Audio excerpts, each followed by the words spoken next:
चंबा के चुराहा भेड़ पालक एवं पशुधन संघ सलूनी का एक प्रतिनिधि मंडल आज उपायुक्त चंबा से मिला। इस दौरान उनके द्वारा FRC के तहत पशु पालकों को भूमि मंजूर करने व पशु पालकों को पेश आने वाली विभिन्न समस्याओं बारे अवगत किया गया।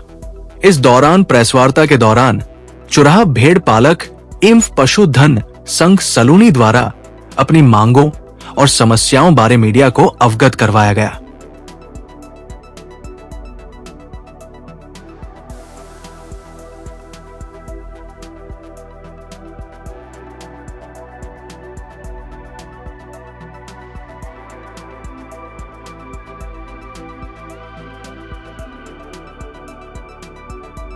मैं अध्यक्ष हूँ। बाकी हमारे साथ ये सारे भेड़ पालक हैं, कोई दूर के हैं, भले के हैं, सलूनी के हैं, सारे भेड़ पालक आए हैं।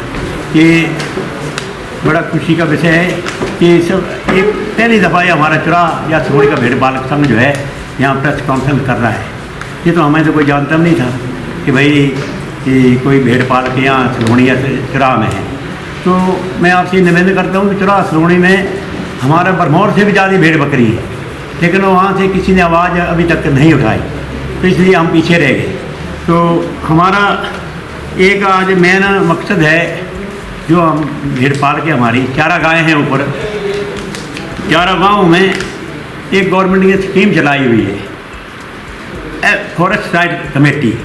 उस कमेटी के थ्रू हमारी भांदल पंचायत में जो हमारी 4 गायें हैं ऊपर, उनमें कोई 150 आदमियों ने पशुपालकों ने अपनी मिसलें बनाई हुई हैं कि भाई हम सदियों से यहाँ रह रहे हैं और हमें यहाँ ज़मीनें दी जाएं और ताकि हम यहाँ अपना गुजारा करें। तो मेरा आपसे निवेदन है कि चंबा में कोई भी जंगलवासी नहीं है। सिर्फ अगर जंगलवासी हैं तो डैन कुंड में या लकड़ मंडी में धोकरी हैं, जो सदियों से रह रहे थे, वो है जंगलवासी। बाकी हमारा तो चुराहा में जंगलवासी है, न बरमौर में, न कहीं भी जंगलवासी नहीं है। जो हम जंगलों में रहकर हम कल्टीवेट ज़मीन को करते हैं, कोई भी नहीं करते हैं। तो वहाँ से कोई 150 मिसलें बनाई हुई हैं और बिल्कुल जाली बड़ी हुई है। हम नहीं चाहते कि हमारी 4 गाँवों की ज़मीनें मिल जाएँ। हमने मीडिया अखबारों में पढ़ा कि जो हमारे मंत्री हैं हमारे जगत सिंह नेगी जी, उनसे मैं निवेदन करता हूँ। उन्होंने कहा कि भाई जिनके सदियों के 200-300 साल से यहाँ परमिट हैं, उनको हम 50-50 बीघे ज़मीन देंगे। सर जी, हम भी इस प्रेस माध्यम से मैं कहना चाहता हूँ, अगर 50-50 बीघे ज़मीन दे दी जाएगी तो सारी तो हमारे 4 गाय ख़त्म हो जाएंगी।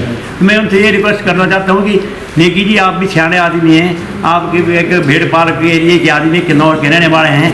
तो यहाँ हमारा जो पेशा है, भेड़ पालकों का पेशा है, हमें जिनके पास भेड़े हैं उनको पहले धन कहते थे, ये चलती फिरती माया है। हम किसी से नौकरी नहीं मांगते, हमारा रोजगार है। बड़े बड़े देश जो फॉरेन कंट्री के हैं, हॉलैंड, ऑस्ट्रेलिया, न्यूजीलैंड, वहाँ में भेड़ें और पशुपालक का धंधा है, वो अमीर हो गए।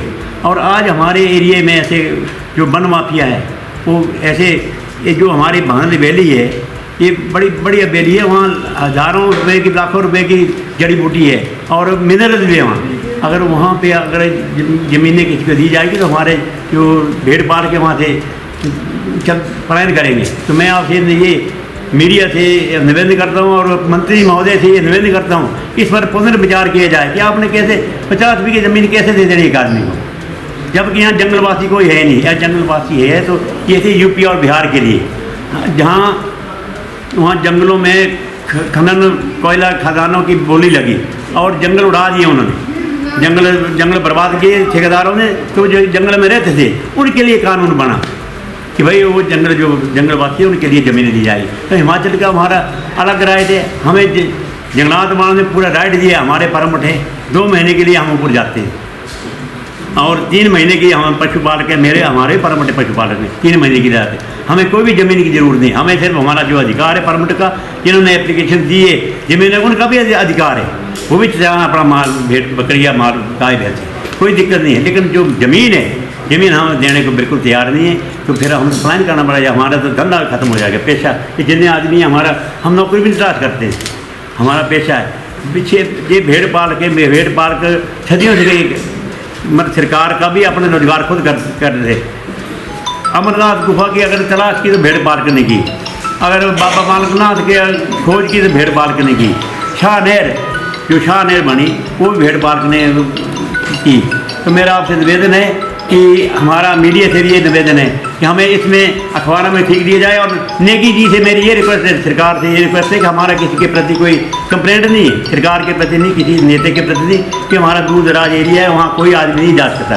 तो मेरी ये हमारे सब मिलकर निवेदन करते हैं कि हमारी अर्जी पर सरकार भी गौर करे और मीडिया भी हमारा साथ दे, ताकि आइंदा के लिए कोई ऐसी घुसपैठ हमारे एरिया में नहीं होनी चाहिए। इतना सबके लिए धन्यवाद।